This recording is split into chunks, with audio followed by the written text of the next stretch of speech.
Today on the Golden Domers Report, we are going to be recapping the Fighting Irish 2023 season, as well as talking about Marcus Freeman and the offensive coordinator situation and what that is like moving forward, as well as previewing the conference championships. All that and more coming up next on the Golden Domers Report. By Samaja, inside the 20, inside the 10, he's going in! Notre Dame has scored! Go! You will be that driving force to motivate those coaches and those players to beat Southern Cal. Notre Dame is relevant again. The 20, the 10, 5-5 rocket touchdown. Notre Dame is number one. It's a game of who's going to flinch first. We know that isn't going to be Notre Dame. Welcome in, everybody. I'm Landon Traylor, joined by John Richards from the road again and Logan Traylor. And it is good to be back here. We're approaching the holiday season here on late November. Let's get right into it. Notre Dame finishes the regular season 9-3, and there's no doubt about it. This was a letdown season. 9-3 was not on the radar for either one of us. JR said 10-2 at the beginning of the year. I believe Logan said 10-2 at the beginning of the year, and I said 11-1 at the beginning of the year when we first started this back in August. So let's break it down game by game, unfortunately. We start off the season with a 42-3 win in Ireland against Navy. Okay, we all expected to run through Navy. Maybe not as bad as it looked. I thought Sam Hartman played great. I was finally, I think the fan base was very excited that Notre Dame finally had a quarterback that could throw downfield, could throw for big yards, etc. And then the next week we beat Tennessee State at home 56-3. All right. I mean, quite frankly, Navy and Tennessee State are probably our biggest wins this season. But anyway, we go on the road the next week at Raleigh, North Carolina, and we beat North Carolina State 45-24. However, it was 0-0 before the rain delay, and we had a lot of offensive issues that we needed to address there in that locker room before the hour-and-a-half rain delay. The thunderstorm delay there in Raleigh, North Carolina. So this is when, for me at least, the offensive issues began to arise, and you began to question a little bit, just a tad of that offensive line, because in that game, the offensive line started horribly. I don't know if you guys remember that, but we would lose yardage on just about every single play and punt. It was a punting game, and it was 0-0 before that weather delay. But we got it together and ended up running them out of the field 45-24. Here's where things get interesting. 41-24 win against Central Michigan the next week. Not too impressive. Central Michigan's a bowl team, but I did not like the feel of that game. It started off very slow and very just lethargic and just not very good. And then, of course, the game. 17-14 loss against Ohio State. Horrible offensive performance the entire game, and 10 men on the field is all that needs to be said. That's all that needs to be said. And then we go on the road at Duke and edge out a 21-14 win against a now 7-5 Duke team. The offensive issues continued from Ohio State, and we're starting to see the pattern here, where the offense just is, something's not right. Our defense is elite. Our offense just is not right. And that's what we saw in 3 straight games. And that brings me to where it all just, it all hit the fan, to say it in the nice words. Louisville. Logan and I were there. Unfortunately, we had to see that. Unfortunately, the game started off, it was an offensive meltdown. We threw an interception the third play of the game after we had been moving the field. We started on our own 20-yard line, had it about our own 45, and threw an interception, right? Louisville scores, we score. It's 10-10 in the fourth quarter, and we get run out the field. 33-10 was at one point. We scored a garbage time touchdown and a field goal to make it 33-20. But that was an offensive meltdown, and once again, on the road, unprepared. We'll get to that in a second.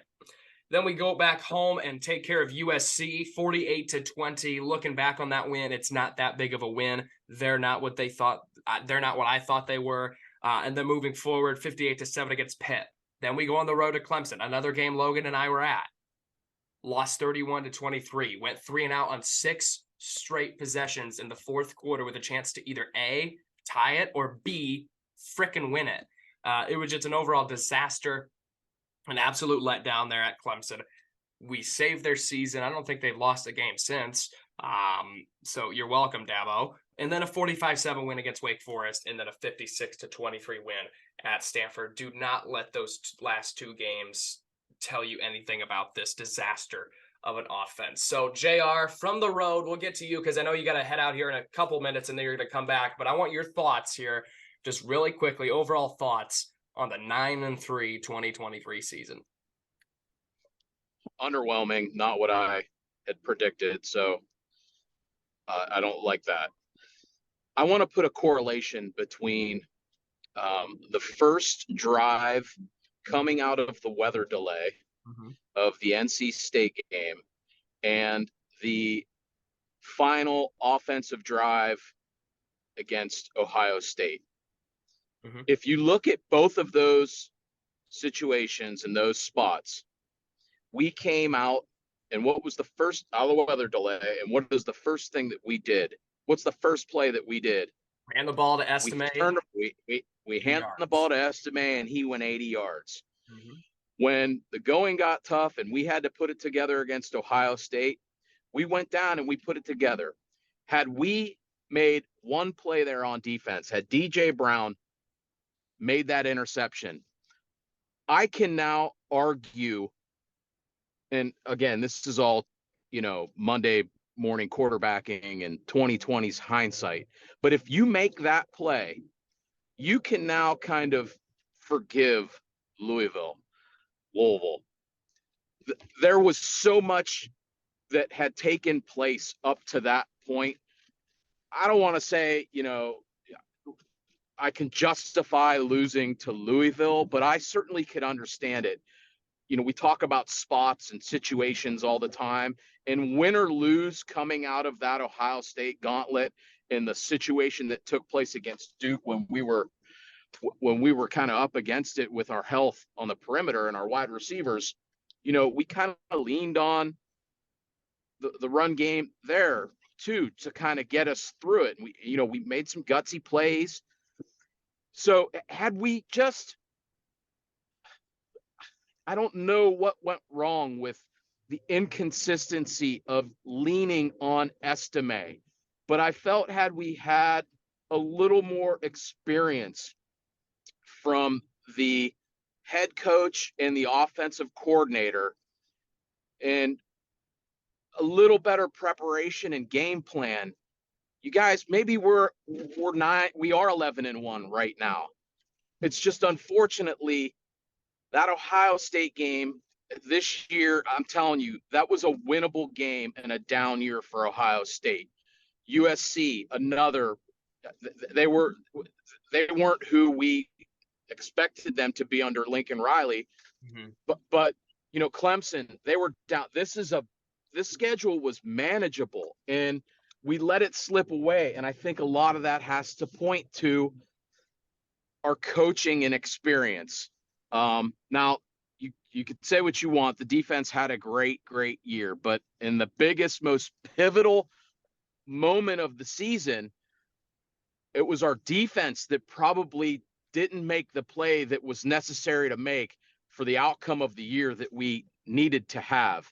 That's not to say that we would have beaten Clemson or we would have, beaten Louisville, but had you won that Ohio State game, now you pivot and carry a lot of different momentum and expectations. And I felt like just having that inexperience from our coaching staff, and that goes along with how we performed on the road too, that really played into how the season shaped and took place. So, a lot of question marks, and we're going to get into this further with what has happened since we last spoke on Tuesday. There's been a lot of things that have taken place. And we're going to get into that. I'm going to pass the baton over to my buddy Logan. But that's where I'm at. 9-3, not good enough. We needed to be a double-digit win team at the end of the day. But I guess the biggest thing to me was, why did we not lean more on Estime in the most critical clutch moments when it was clear our quarterback didn't have it? The easy thing to do is to turn around and give it to that guy, because we know what he is.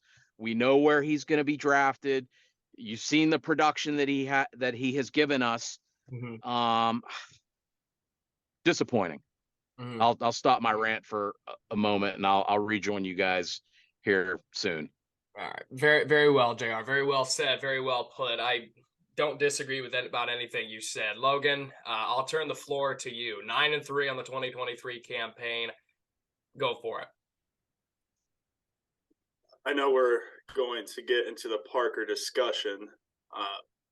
So recap this 9-3, and called you last night, told you I don't think I've ever been more excited for a discussion to be had, or for a show, since I've been on this show for 2 years.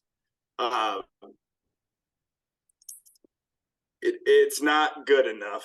I think we can all agree on that. It's disappointing. I feel I'm trying to articulate it, put it into words of, it's upsetting. You just feel kind of empty. Like, you look back at it and it's just like you have a lot and you didn't reach your expectation. You didn't reach your goals, which could be a good thing. Obviously, we have a young staff. And as a young staff, you're going to learn and you're going to make mistakes. But it's important that those mistakes that you've made, you don't make them again.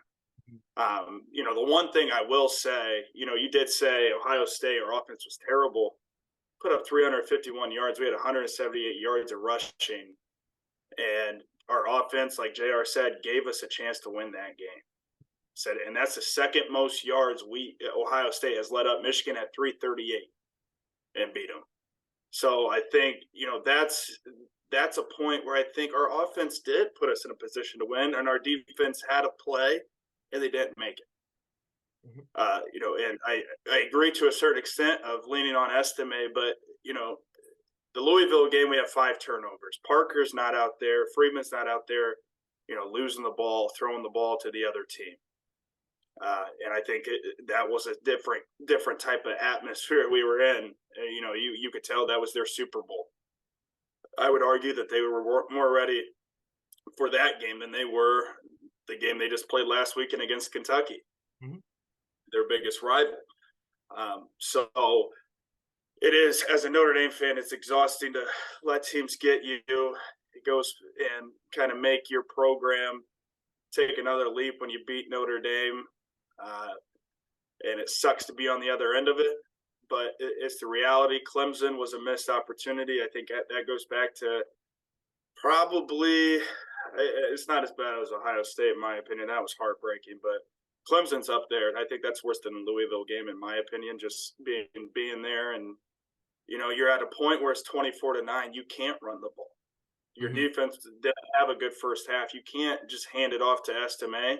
And I would argue you can't hand it off to Estime when Louisville and Clemson had 6-7 guys in the box. And, it got to the point where Notre Dame, Sam had to make a play. Our wide receivers had to make a play, and we couldn't do it. You mentioned it.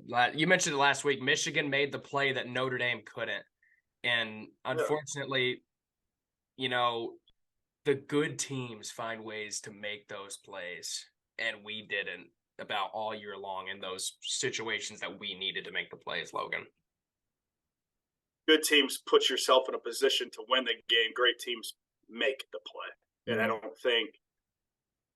We were great. That's why I hate the word potential. It's easy to use. And that's where it's like Freeman, it's like reach our full potential. Well, potential at the end of the day is not going to get the job done. I don't care. You have, 50-50 on this too. Being result oriented is a good thing. You want to win, but you can't let it dictate your program. But you can't also let potential dictate your program and where it's going. Yeah, you guys have potential, but where does the line, when does that line cross? Like, okay, we're out of our potential and we're actually developing. Mm-hmm. Like, because we got a lot of guys in that I would argue that didn't get developed, that never reached their full potential. Mm-hmm. So I think that's just an easy, lazy approach to use, in my opinion. I think, it's a better way to phrase it is you got to get it done. You got to find ways to get it done. You have good players that can get better, but, potential, I just, that irks me a little bit. Oh, yeah. Yeah. I know that word potential. Shout out to Brandon Brunell on that one, but that's where we're at. Yep. So 9-3 was the end mark. There is still speaking of potential, there is that potential possibility we could go 10-3 this season in our bowl game. A lot of people saying, LSU in the ReliaQuest Bowl. I don't know. I would have to know who is playing in that football game to make a prediction. But if it's full teams 1-on-1, I don't like our chances against LSU whatsoever, and I think it would be a 9-4 season. So, we were one game better than 2022 with, you could argue, a lot better talent. We had a quarterback this season. We had Audric Estime, who is just a bowling ball. This was supposed to be 11-1, 10-2, or even, quite frankly, we had possibilities this year to go 12-0. We had a lot of possibilities that we could be sitting here undefeated with a fantastic resume, mind you. If we are 12-0, we've never been higher than number 3 in the college football playoff rankings. This could have been the year we could have been number 2. Obviously, that not being in the conference, we wouldn't be you say we would be number 1, you think?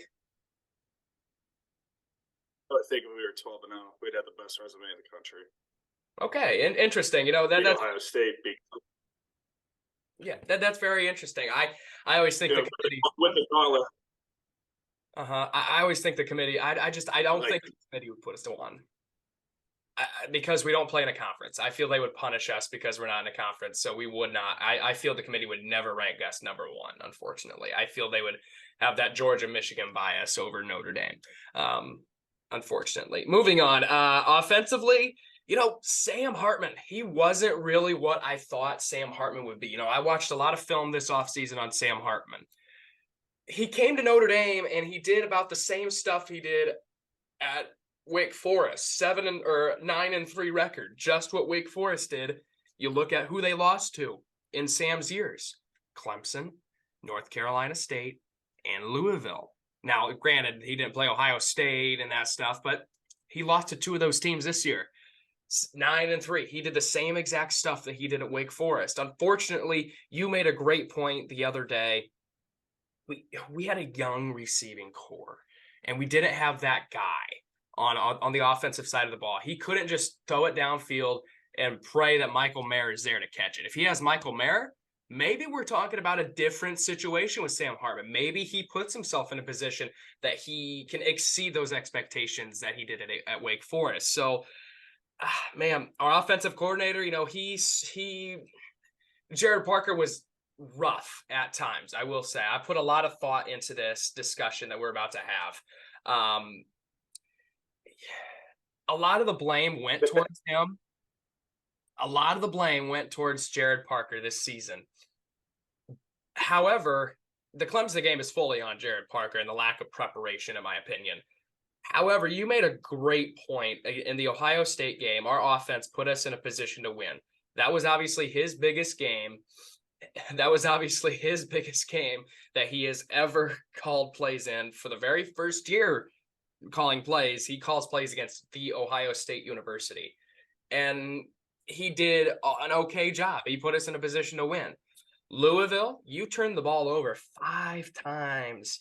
Your 6-year quarterback, who's supposed to be fantastic, turns the ball over more than 3 times in that game, including a fumble, 2 picks and a fumble.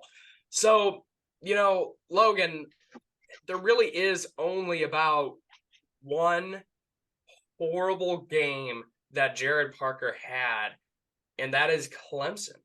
So I know you're in favor of keeping him with the addition of adding a little help. You know, you mentioned Del Alexander as a offensive coordinator. So talk to us about what you want to see, and let's get into this conversation because I am ready, because your ass is grass and I'm the lawnmower. Yeah, so obviously we've had our discussions about this. So I'm going to give you a little bit. I think Tuesday you had a comment. You're not in on Freeman. You want Parker out. Tommy is better than Gerad, if I remember correctly. So I did a little analytical report. The coach coming out of me, I'm pretty analytical. So in 2023, you go 9-3. Okay, Notre Dame stands right now with a offense that is ranked 9th in the country, averaging 39 points a game. We average 430 yards a game. Sam Hartman threw for about 2,500 yards, 24 TDs, 8 interceptions. That ranks 19th in the country overall. Okay, he played OSU, Clemson, Louisville, and Duke. OSU currently has the 3rd defense in the country. Clemson with the 6th. Louisville 19th, Duke 45th. Okay, note that those 3 games out of the 4 were away.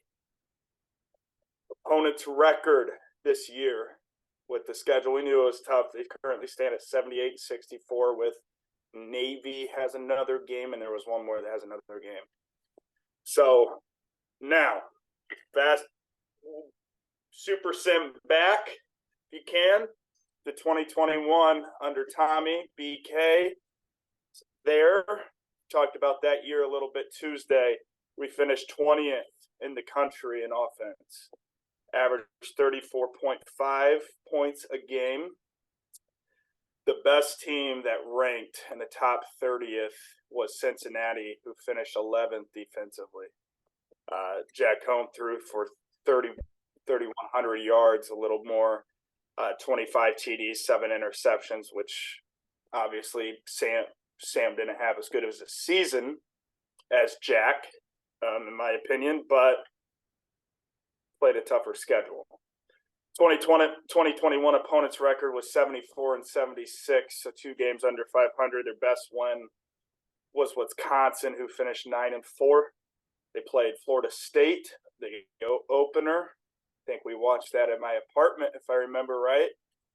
We played Toledo at home, played Virginia Tech on the road, a 9-point margin in victory. We won by 3 points in each of those games. So there was that. 2022, moving on to the next year under Tommy.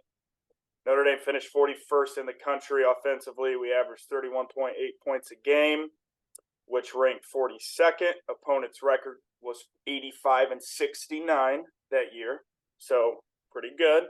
Best one was the Clemson game at home when our defense scored 21 of those points.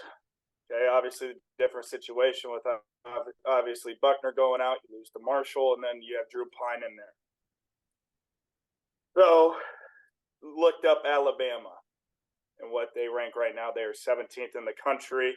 Offensively, the best defense Alabama has played to date. They'll play Georgia, which is ranked 6th currently, but the best defense they have played is Texas, who is ranked 12th. They have one team ranked top 30 that they have played defensively. So with that being said, just looking at the stats,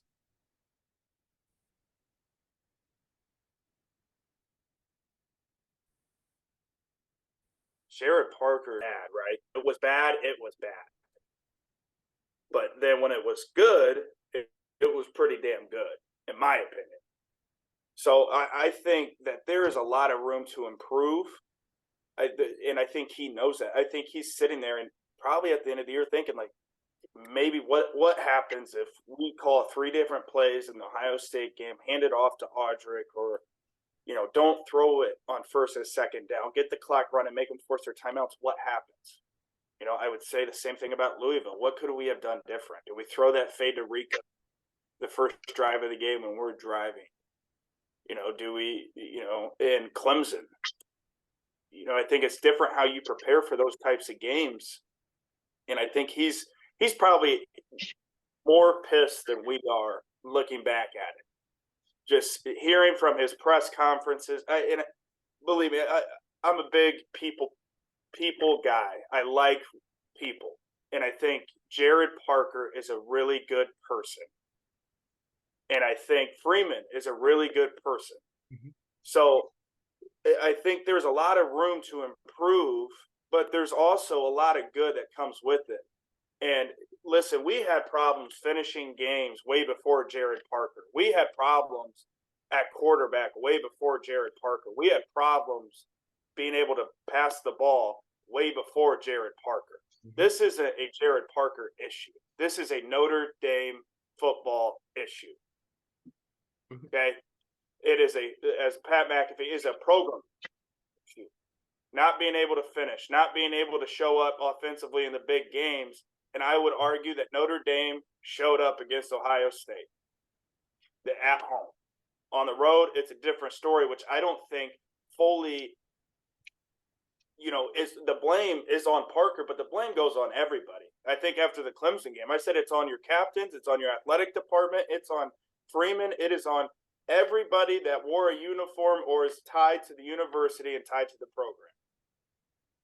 And that was unacceptable. Your defense gave up 21, but you had 7 3-and-outs in a row. If I remember correctly, it might have been 6. 6. And you lost field position the whole second half. Mm-hmm. And the only time you scored was when Xavier Watts got the pick. Mm-hmm. So that was disappointing. And I think, what worries me is Sam Hartman. That situation, Sam Hartman turned into a Notre Dame guy. Everybody loves him. Everybody, says he's a great kid. And you know what? He's good. Statistically, he is really good. But it is hard to switch from going to Wake Forest and being able to sling the ball 30 to 40 times, coming to Notre Dame in a pro style where, Notre Dame's identity is we're going to run the freaking ball. And we're going to run it, and we're going to control the game, and we're going to control the tempo, and we're going to go and pass when, and I think that's where Gerad Parker has to have an identity. And I think it starts with your wide receivers because Notre Dame's known for what? Offensive linemen, tight ends, running backs. And I think that's where, you have to make an adjustment when it comes to that. So that's where we're at. I think we saw a lot of good things.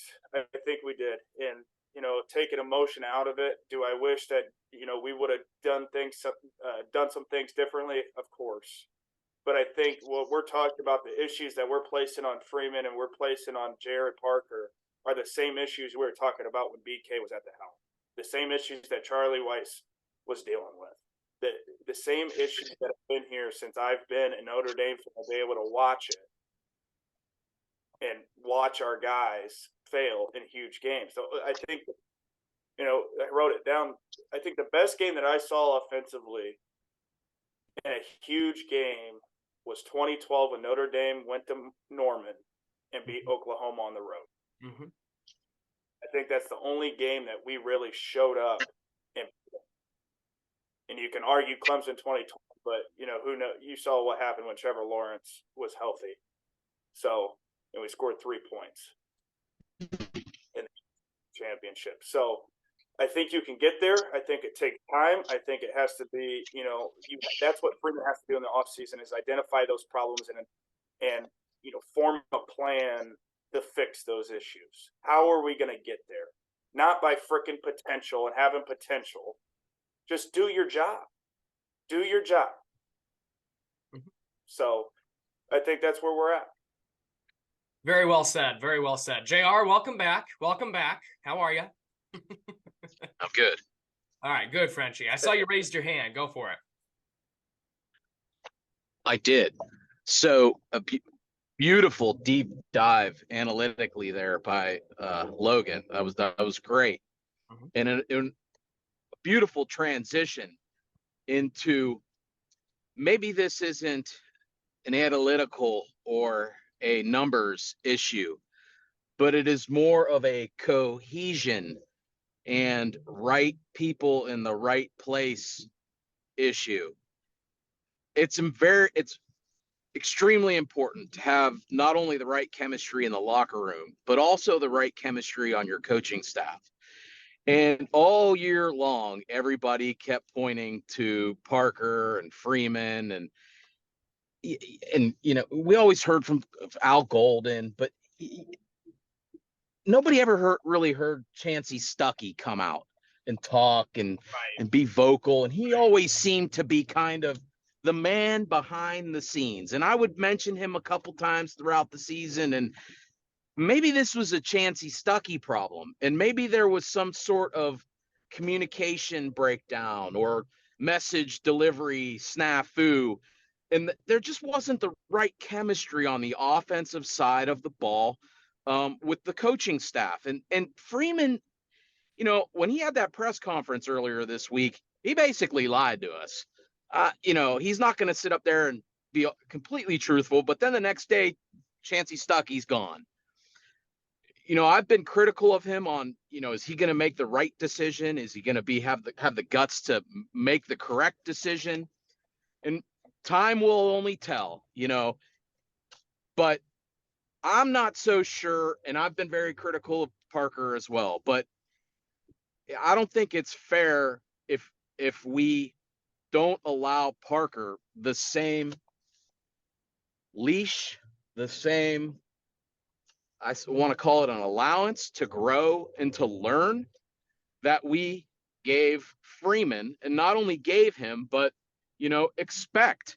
Mm-hmm. And he's only in year 2 too. So is it fair to just put all the blame and, put everything in Parker and say, fire Parker? And me, I'm FEO guy. You see what's going on down in Bloomington, thankfully. But maybe it's not, a numbers issue. Maybe there is a chemistry issue on the coaching staff. And I got to give them credit for at least recognizing something that maybe we're not privy to. We're all sitting here watching behind the scenes. We don't know what's going on behind those rooms. We don't understand the kind of communications that those coaches have. Mm-hmm. There was obviously a disconnect between the perimeter, specifically the wide receiver group, and the rest of the staff. Mm-hmm. Losing Harry was obviously a massive blow to the offense. And Bayless, we still don't know what happened to Bayless. And let's be honest, when we went on the road, we didn't look like we were as focused, maybe as fresh, maybe as durable as we needed to be. So, if everybody wants to just get rid of Parker and throw all the blame on him, then maybe we should do the same to Freeman. But I don't think that's the prudent thing to do. Obviously, that's not the realistic thing that's going to happen. So maybe take a deep breath, maybe give the guy a chance to really build his staff and get the right people in place. And like Logan said, I love you, Logan. I'm a people guy too. I think everybody likes Coach Freeman and we want to see him succeed. Parker seems like the right guy. Is there a reason that nobody ever heard from Stuckey? Was he just, everybody seemed to think that he was a great recruiter, but maybe his message wasn't being delivered properly, or maybe he thought he should have been the offensive coordinator, or he was a bad apple in the room. Tobias Merriweather left.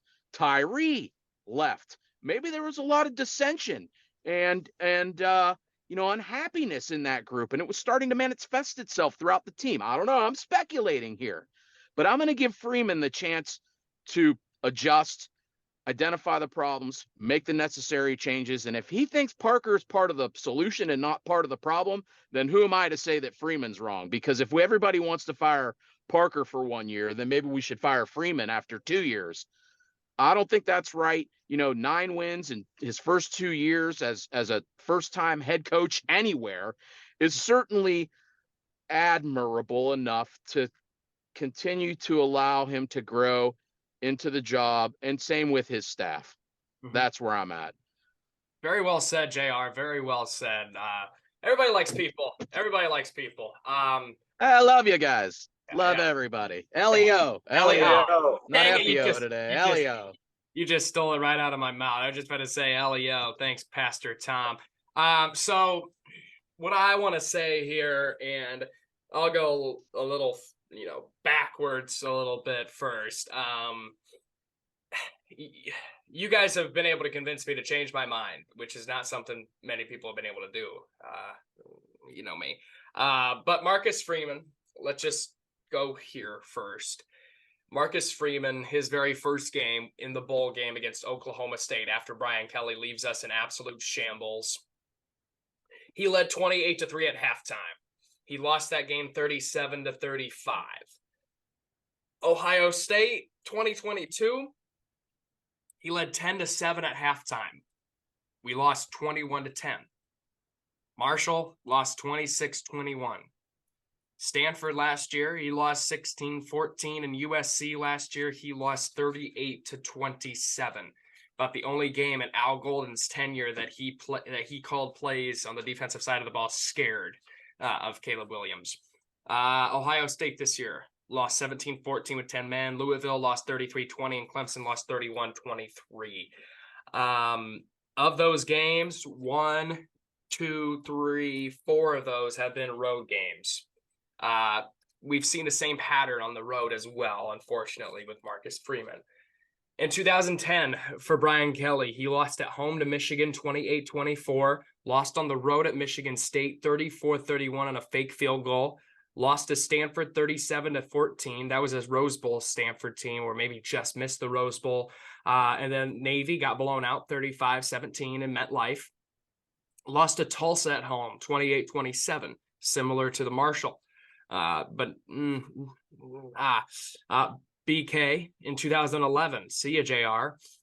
You lost to South Florida at home 23-20, lost to Michigan on the road 35-31, lost at home to USC 31-17, lost on the road at Stanford 28-14, and lost to the bowl game against Free Shoe U 18-14. In 2012, Brian Kelly went 12-0. Marcus Freeman in year 3 has a 12-0 type of schedule assembled.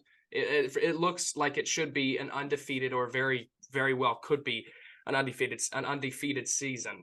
Another thing to mention, in year 3 of Brian Kelly, he had Charlie Molnar as his offensive coordinator in 2010 and 2012. Or 2010-11, I'm sorry. And in 2012, he makes Chuck Martin the offensive coordinator, and Notre Dame goes undefeated. So, we've seen oddly similar comparisons to Brian Kelly and Marcus Freeman in their first 2 seasons, back-to-back 8-5 seasons. If the rumors are true about LSU and Notre Dame, I fear a 9-4 season again for Marcus Freeman. So that would make Brian Kelly 8-5, 8-5, Marcus Freeman 9-4, 9-4. Year 3, you guys, the third year for Marcus Freeman will be the deciding factor for me, at least, just because of the schedule that is assembled. The schedule isn't, anything flashy. We play at Texas A&M. That'll be a fun game. That'll be a great road first game. That place will be a rockin' first game of the Mike Elko era. College Station is always rocking no matter what type of year they're having. At Purdue. Purdue's going to be rocking. I know I hammer Purdue a lot, but that place is going to be rocking. That's going to be their Super Bowl that year, because they don't play Indiana there at home. We play Florida State at home. We play Louisville at home. 2 teams who are already looking to be a little step down from this year. So year 3 will be the deciding factor for me in the Marcus Freeman era, and year 2 in the Gerad Parker era, because the last time that Molnar was offensive coordinator for the Irish, he was let go, and Notre Dame brings in a new offensive coordinator year 3 on the Brian Kelly era, and goes to the BCS national title. So with that being said, I will digress. It's oddly similar comparing Brian Kelly and Marcus Freeman, but I'll stand at this as we wrap on the 2023 campaign, regular season at least. Year 3 will be the year for Marcus Freeman, and he can recruit. he's got to start winning these ball games. He's got to start winning these ball games, especially next year with the schedule that we have. 12-0 is our ceiling. 11-1 should be our floor. Go ahead, JR. You never know what schedules are going to be, though. You know, we thought this year's schedule was going to be this big, huge, daunting task. And I don't know, it probably worked out the schedule-wise and record-wise about around where Vegas and we, 9-3 is not that far from 10-2. So it wasn't a complete disaster. But who knows what teams are going to look like next year? You know, who do we play next November? Could be, who knows, 8-2 at one point. We just don't know. So that's always a slippery slope. Yeah. I don't want to just buy into thinking that next year's schedule is more manageable than this year's, because we don't know what our team's going to look like. We could have Riley Leonard at quarterback. Right. But just from the eye test, I mean, we've gone through this. Yeah, sure. The eye test. Sure. Right? Because that's all we have. The bottom line is you got to win them all, no matter who you play. That's the bottom line. Right. And next year we have a little leeway. Maybe we're sitting here next year after a loss to, say, Texas A&M on the road. We could still be fighting for that playoff spot, with an 11-1 record. So maybe a loss next year won't be as bad as a loss this year on the road. You never know. So, JR, don't drop that standard there, Lando. You might have to. You might have to with Marcus Freeman. No. We're always going to go for perfection. We might not get there, but that has to be the expectation. We got to reach our full potential. What's that shirt say, Logan? Coach, what's that shirt say you're wearing? Undefeated. All right. All right. Excuses. Let's go ahead and move on. That was a great discussion. Fantastic. One of our best segments we've had on the show. Moving along. Do we have some time to talk about Riley Leonard? I didn't want to, because I am so infuriated with that decision, and that I want to hear you. I don't even want to talk. I just want to hear you talk about it.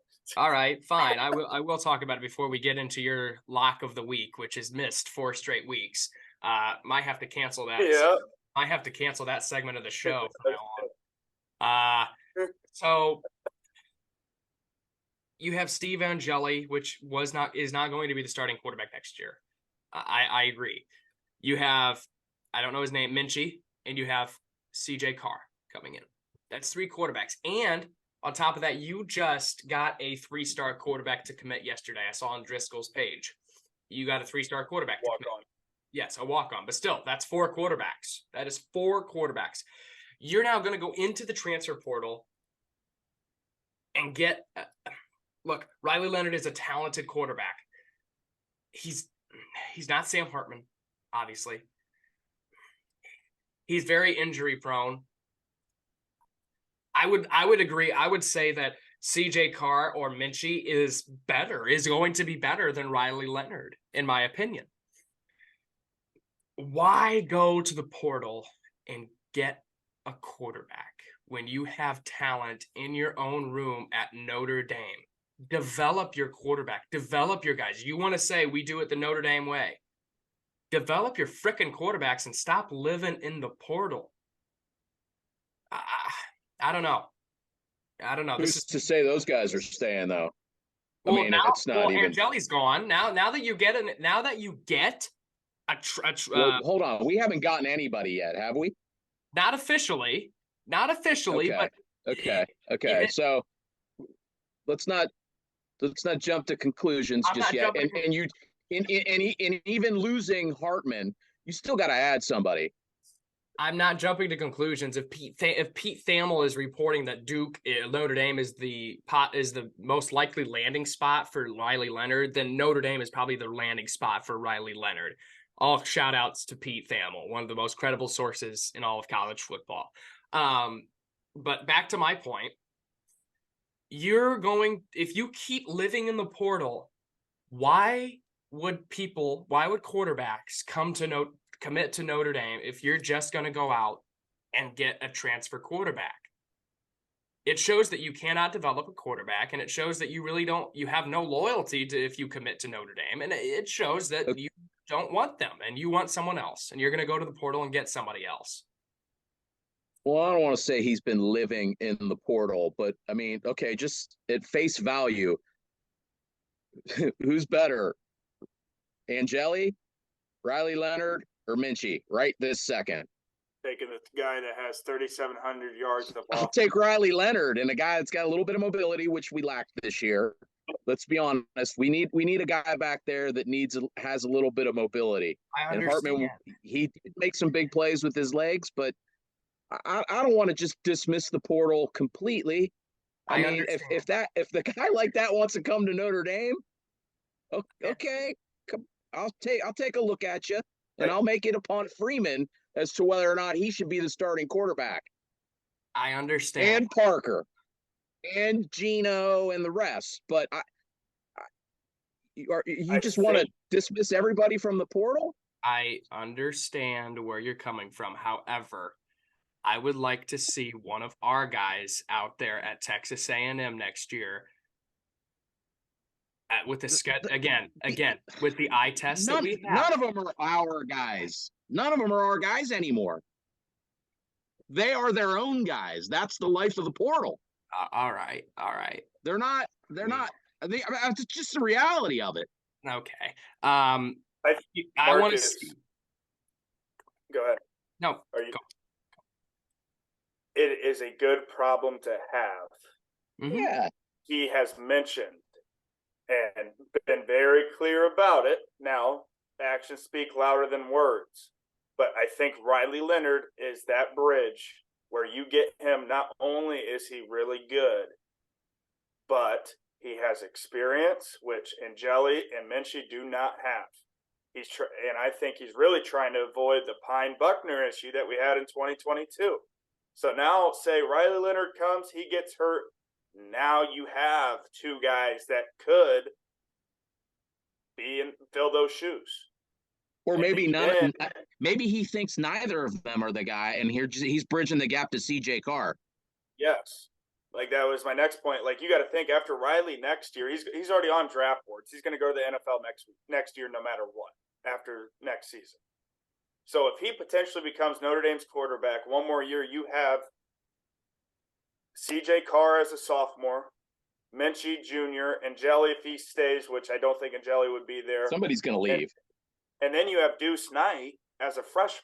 So that quarterback room has 4-star, and I think Deuce is a 5. Yeah, he just hit 5, I think. You have 3 of your guys in there. So I think I don't mind the move. And I'm taking 3,700 yards of offense. He can run better than Sam, which he has proven. And he had a heck of a year before Notre Dame, that Notre Dame game where he got hurt. Yeah, he carved up Clemson. Yeah.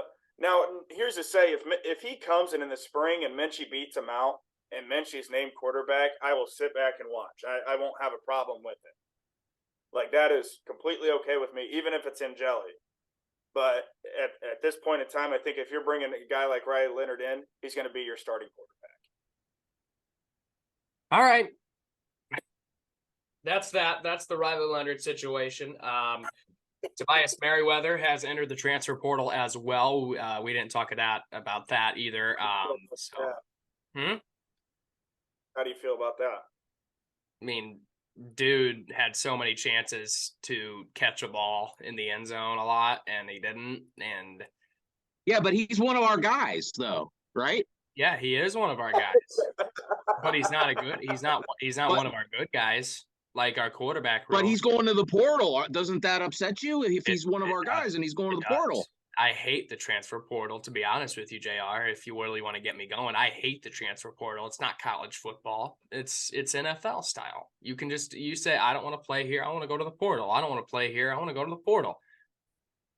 It aggravates me, but if it has to be a guy to leave, I'm kind of glad that it's Tobias Merriweather. Is that all right with you? Oh, yeah. Yeah. If he's not good enough and he thinks he needs to go play somewhere else, and he want to be with Notre Dame, we'll see ya. I'd rather have a guy that wants to be at Notre Dame than a guy that doesn't want to be at Notre Dame.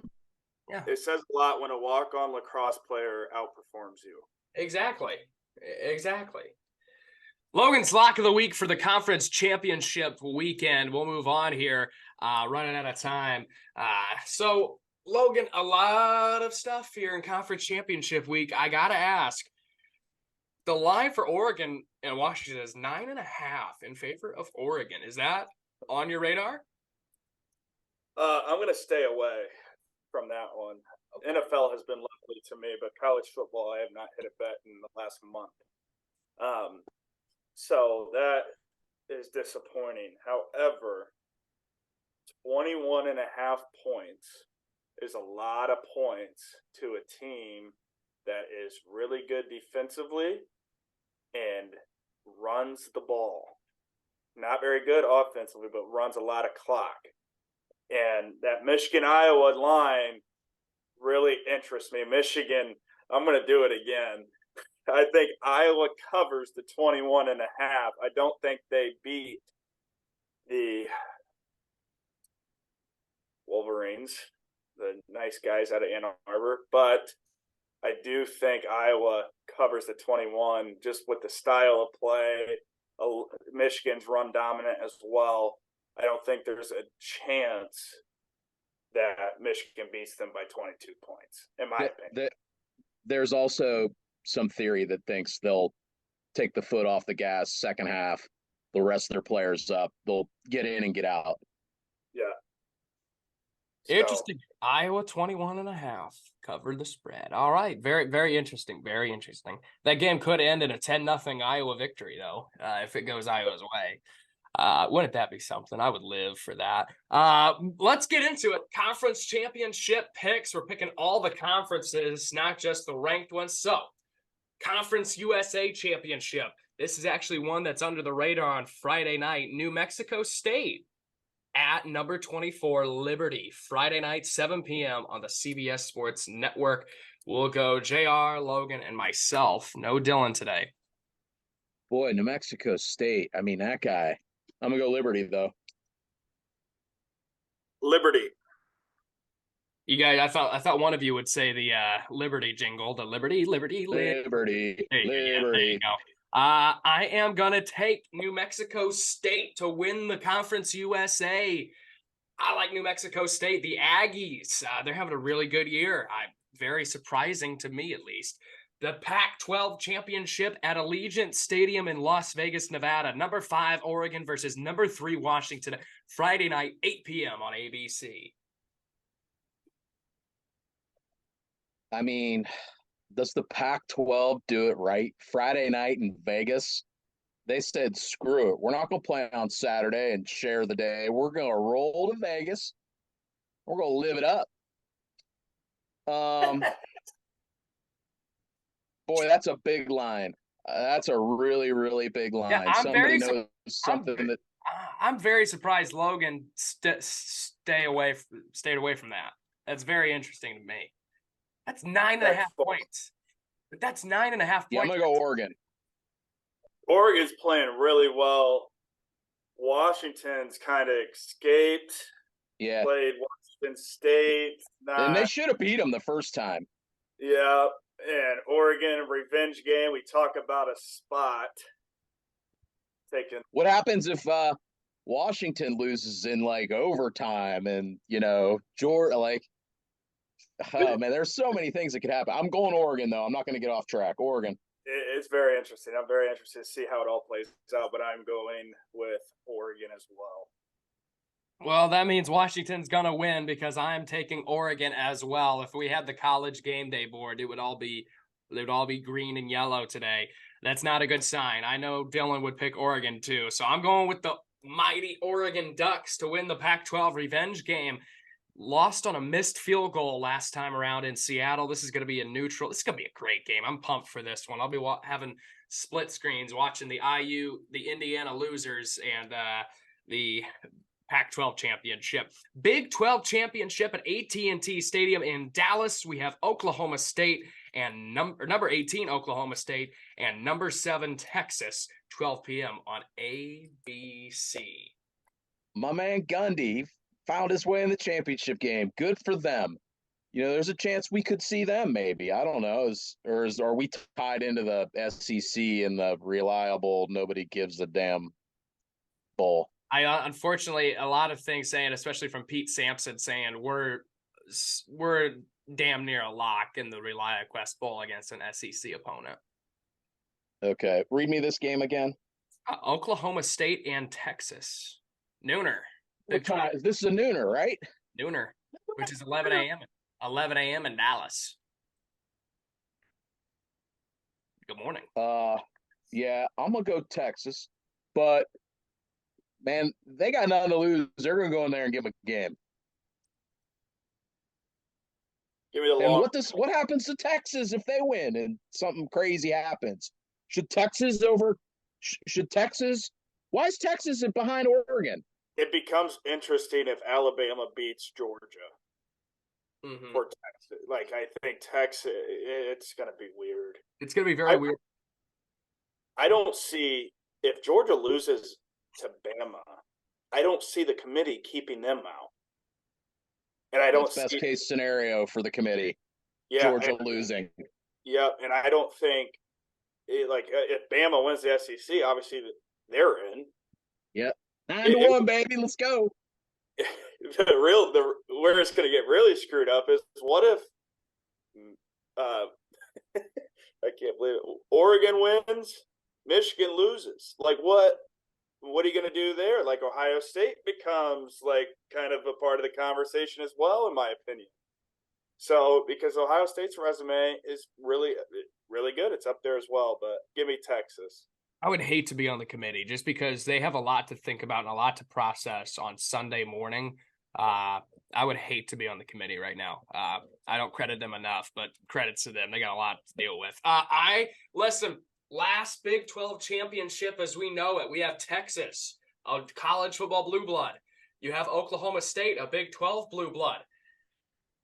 Texas ditching the Big 12 for the SEC. Oklahoma State staying in the Big 12. This is our conference. Give me the pokes. I like Oklahoma State. This is our conference. I'm taking Oklahoma State over Texas. All those scenarios you guys just whipped out, goodbye. Don't let the door hit you. Landon, can I ask you a question? Yeah. If you had a white chalkboard, an erase board, and you could put anybody's name as Notre Dame's coach, could you write in Mike Gundy? 1,000%. I knew it. 1,000%. I like Mike Gundy. I like Gundy a lot. I like Mike Gundy. Give me the mullet. I like the mullet. Let's see. We lost track here. Oh, here we go. This is a good one. The MAC Championship, Ford Field in Detroit, Miami of Ohio, 10-2 versus Toledo. Just missed the CFP rankings, who is 11-1, 12 p.m. Saturday on ESPN. So my sister's a Miami Red Hawk. She graduated from there. I almost followed in her footsteps. Thankfully, I did not. Their head coach is a BK disciple, Chuck Martin. They are overachieving again. There are many folks down State Route 37 in Bloomington that suggest both of these guys should have at least be looked at. I understand some other things are going a different way over there. James Madison. But Chuck Martin is a hot name, and so is the Toledo coach, who I do like. He's been very successful there. Do we have a line on this game? Action. Yeah, testicle tech guy. What do you got? I got 4-8 for us. Let me look here. Get off the top 25. MAC championship. That is Toledo -8. 8. These are too good. These teams are good for MAC. These teams are really good. Man. I'd take 8 points. I'm gonna go Toledo, but I wouldn't be surprised if Miami wins. I definitely take the points here. Give me Toledo. Yeah, I like Toledo as well in this one. I got to see them this year. They're a good football team. That's a really good football team. I like Toledo over Miami of Ohio. It's going to be a good game. Nobody's going to watch it, but it's going to be a good game. The Mountain West Championship in Allegiant Stadium in Las Vegas. Boise State and UNLV. This is at 3 p.m. on Fox. Boise So State? So Vegas hosts 2 championship games? Yes. Oh, no way. Wow. Can Should they have put PDR in Vegas? dude, the Sphere. Football game in the Sphere, baby. Imagine ND in the Sphere. GDR on the Sphere. Imagine Logan's face on the Sphere. Logan and Landon's face on the Sphere. Logan just absolutely plastered at 8 in the morning in Vegas, and his face is on the Sphere. Just absolutely plastered with his turkey and ham in his hands with the Michelob Ultra too. Dealing with his beard, finger painting. Not the not the I'll ham. go Boise. I'm gonna go Boise. I'll have Carlos. Carlos, baby. I was about to say something. I'll go Boise. The home game though for UNLV, good for them, man. They've turned it around. There's some things linking Freeman to UNLV, right? And he quickly dismissed those. He dismissed those a lot. He said there's no truth. I don't even know who that is. Yeah, sure you don't. Right. Logan? I want a chow. Dylan would have the good impression of the. He would have. Yeah. Paging Dr. Go ahead, Logan. Give me UNLV. Uh-oh, trying to get one. Yeah, UNLV in Vegas. Speaking of the Mountain West, I gotta say, Air Force, they started off 8-0. They lost 4 games in a row to end their season. That's tough. They got a lot on their minds. Yeah, they do. Shalom.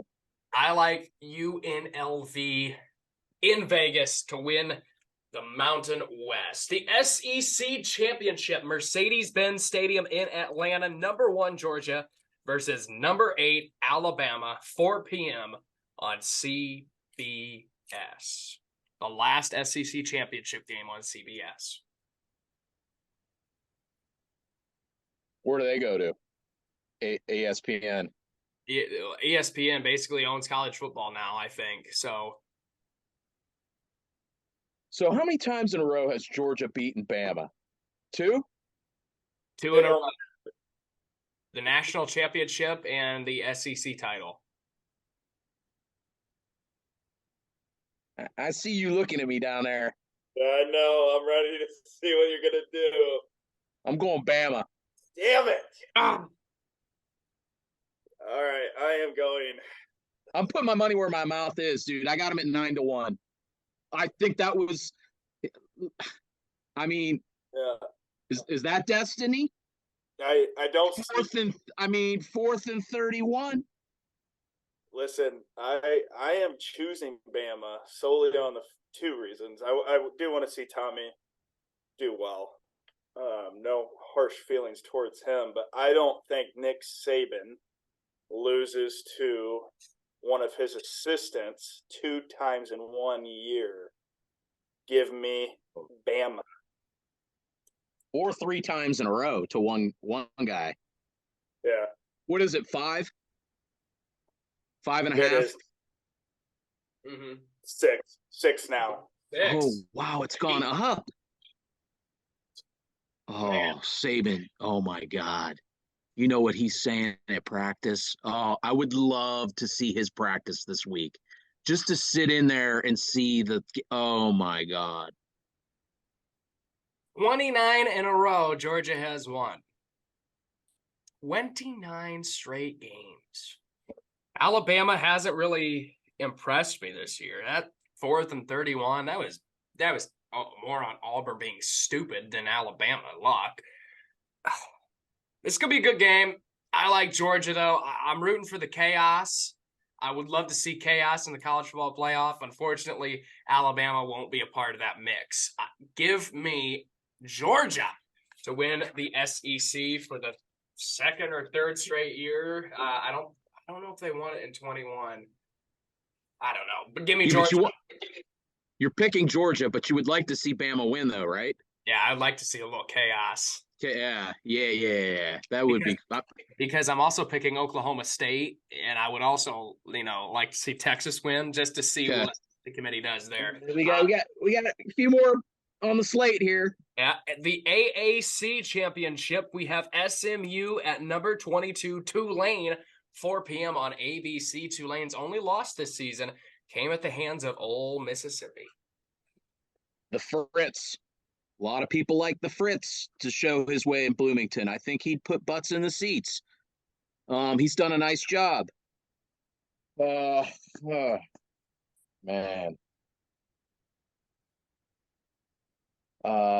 What's the line? Tulane minus 3.5.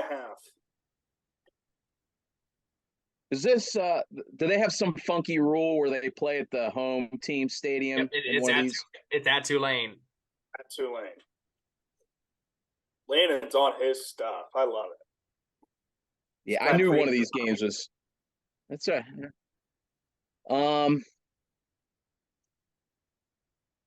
Pony up, bitches. SMU.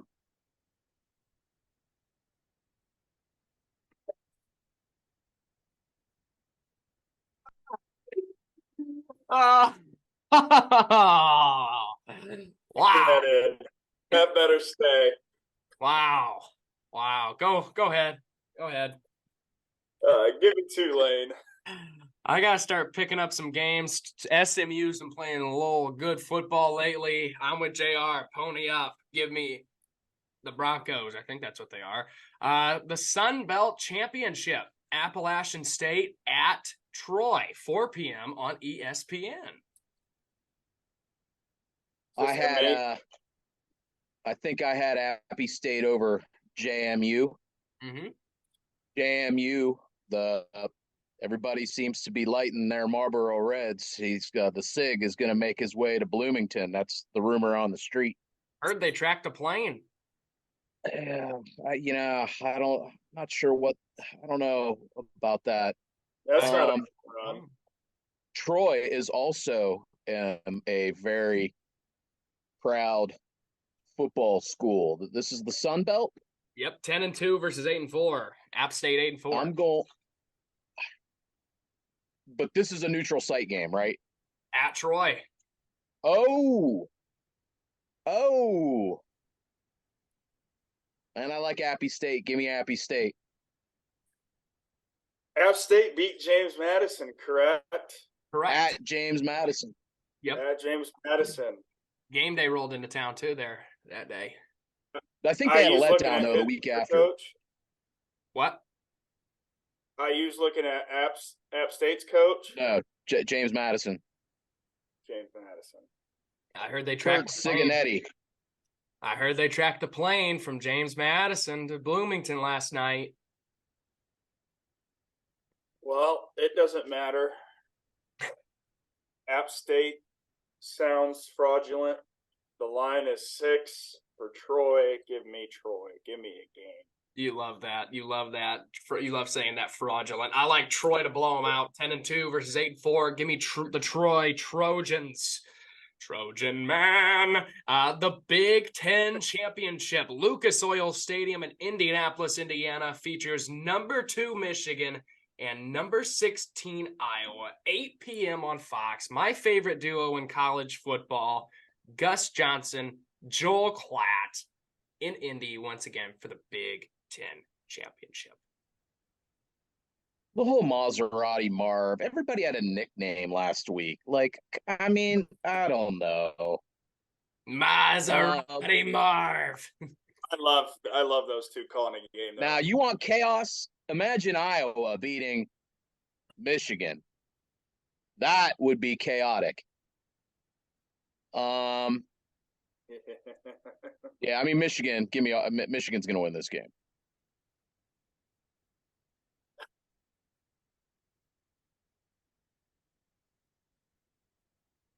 Okay. Oh, did I lock up? No. I'm here. No. So Oh. I found this cigar this morning. This is called a Black and Mild, and if I had a lighter next to me, I would light it. But Iowa is smoking the Michigan Pack Saturday night. And Indy, give me the Hawkeyes 13-10. I love the under. I love the 21.5. I love the spot. Give me Iowa. No take backs. No take backs. The over under 34.5. Michigan is favored by 21.5. I like Michigan to win this game 21-0. I like Michigan in this ball game. 21-0 Big Ten champs. Give me the Wolverines. So the last, I think, 3 times Iowa was a 20-point dog. They've won 2 of those 3. It's going to be 2 of those 4 now. And the one time Jimmy back. No, and they lost, it was like 54-10 or something like that. Jimmy's done for the season. Oh, he's done? I thought that was the rule. He was done. He's done. I thought it was 3-game suspension and he's back. I thought it was the rest of the year. No, he's back. Out of cheeseburger paradise, going to Lucas Oil. I can't believe you're taking Iowa? I don't feel so bad about picking Appy State now. I don't feel bad taking Iowa. We'll find out at 8:15 after that kickoff. The ACC championship is what we'll close out today with in Bank of America Stadium in Charlotte. Number 14, Louisville, and number 4, Florida State, 8 p.m. on ABC. Florida State -2.5 without Jordan Travis. They didn't look good against Florida. They found a way to beat them and keep them out of a bowl game, though. So we'll see. JR.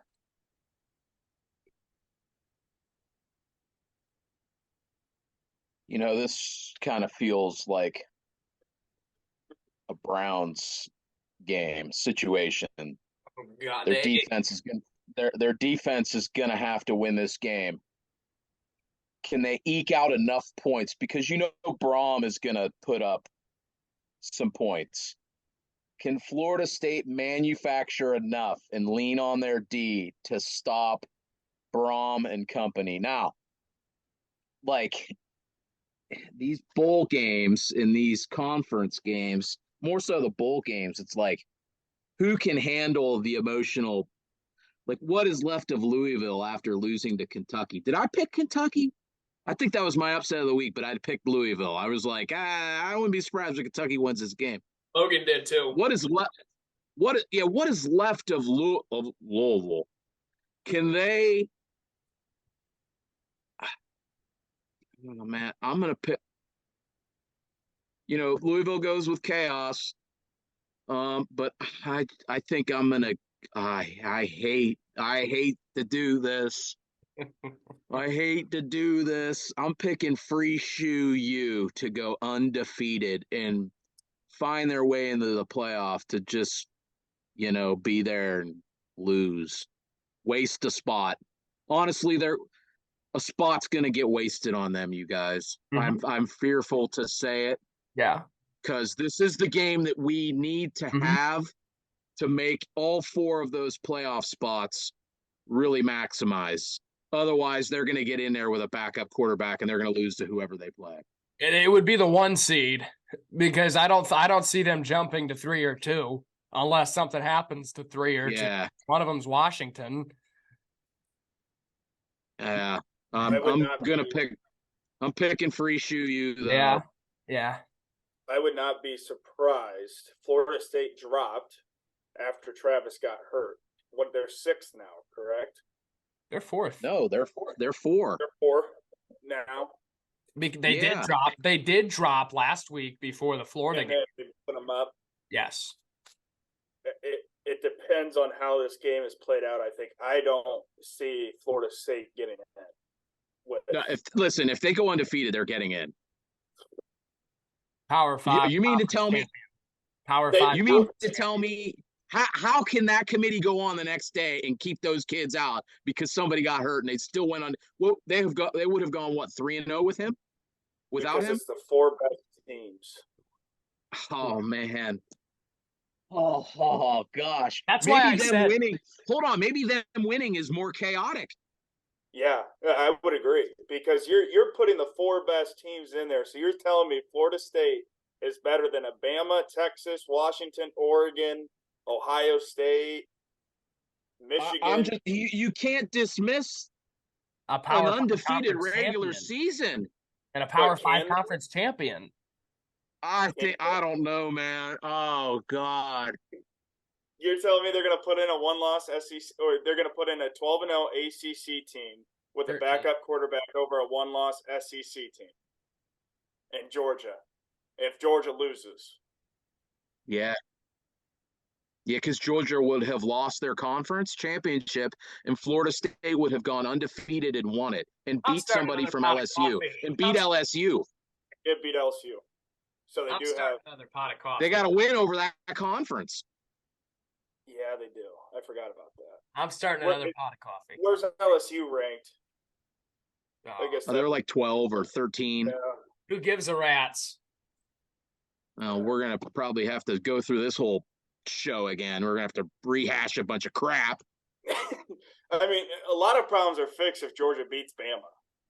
I mean, I think. Yeah, well, that clears up. That clears a up lot. half of it. But Is this was the last game Yep. to pick? Ah, damn it. Doesn't that suck? That's sad. ACC, the best quarterback in the conference, is not in this game. He will be on a plane to South Bend. Give me. God damn it. Give me Louisville. Just pray. Wait a minute. Hold on. What'd you just say? Yeah. Best quarterback in the ACC that's healthy Okay. will not be in this game. He will He's be on the flying plane. to South Bend. Riley Leonard. Riley Leonard. I'll take That's- Plum. that's- I'll take Plum Oh, over Riley Leonard. You're Steve, stupid. you've just lost all credibility with that take. Take your Blues hat, turn it backwards. You know, you might as well like Prime now too. I mean, geez, oh Pete. I just started another pot of We coffee. got a couple other things. We do have a couple other things to discuss. I don't know if we want to do that on camera or off camera, but Let's you go know, off there's some camera. other things. We're running out of time here. Yeah. We're gonna have to go off camera and discuss this stuff. I am taking the Louisville Cardinals to win the ACC championship over Florida State. You wanted chaos, Logan? Well, there's not going to be chaos because Florida State is out. They're done. Give me Louisville. Nate Coffey, congrats on your ACC title. Basketball season now for the Cards. Give me Louisville. We are back on Tuesday with hopefully a full show. I said this past Tuesday, we hope we have a full crew. Dylan, let's go here, bud. Tuesday will be our only show next week. It's our bowl extravaganza. We will be discussing where Notre Dame lands in that bowl game, as well as picking about every bowl game. It's the bowl extravaganza. So we will see you next Tuesday. This show was a little long, but thank you for tuning in. Be sure to like and subscribe, and we will see you next week, Irish fans. By Samauja, inside the 20, inside the 10, he's going in! Notre Dame has scored! You will be that driving force to motivate those coaches and those players to beat Southern Cal. Notre Dame is relevant again. The 20, the 10, 5-5 rocket touchdown. Notre Dame is number one. It's a game of who's going to flinch first.